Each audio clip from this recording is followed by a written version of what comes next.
Thousands of years ago, the first man discovered how to make fire.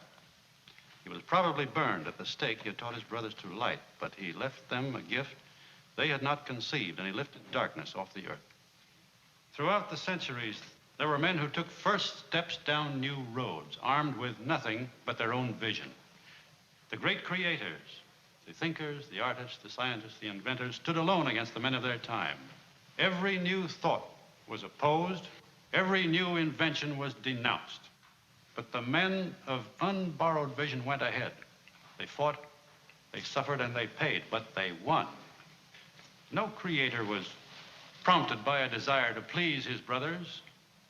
His brothers hated the gift he offered. His truth was his only motive. His work was his only goal. His work, not those who used it.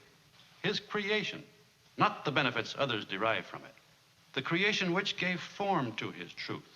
He held his truth above all things and against all men.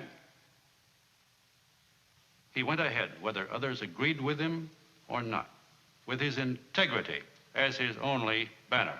He served nothing and no one. He lived for himself.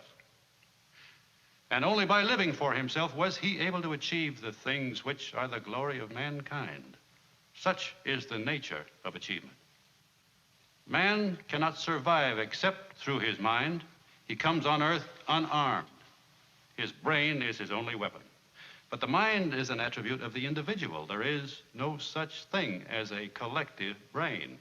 The man who thinks must think and act on his own. The reasoning mind cannot work under any form of compulsion.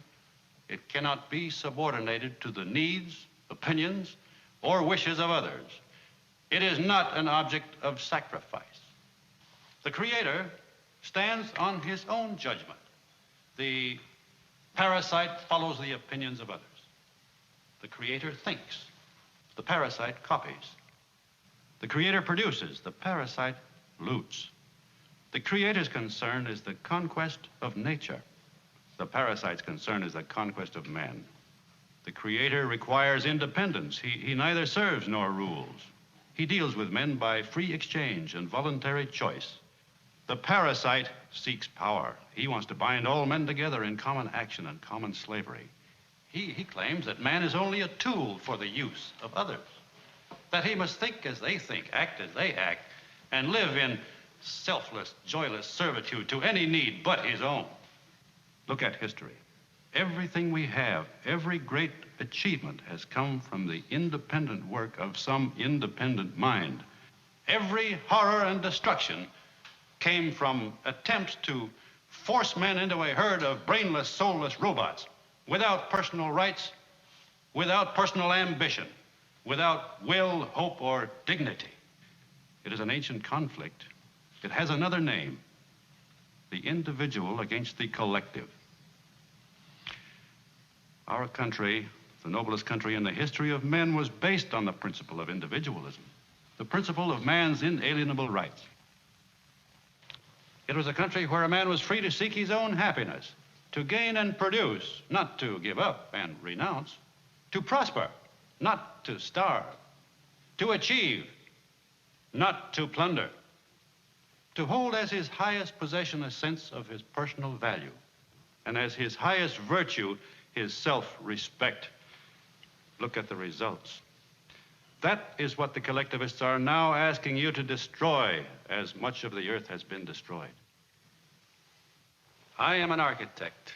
I know what is to come by the principle on which it is built. We are approaching a world in which I cannot permit myself to live. My ideas are my property. They were taken from me by force, by breach of contract. No appeal was left to me. It was believed that my work belonged to others to do with as they pleased. They had a claim upon me without my consent, that it was my duty to serve them without choice or reward. Now you know why I dynamited Cortland. I designed Cortland. I made it possible. I destroyed it. I agreed to design it for the purpose of seeing it built as I wished. That was the price I set for my work. I was not paid. My building was disfigured at the whim of others who took all the benefits of my work and gave me nothing in return. I came here to say that I do not recognize anyone's right to 1 minute of my life, nor to any part of my energy, nor to any achievement of mine, no matter who makes the claim. It had to be said. The world is perishing from an orgy of self-sacrificing. I came here to be heard in the name of every man of independence still left in the world. I wanted to state my terms. I do not care to work or live on any others. My terms are a man's right to exist for his own sake.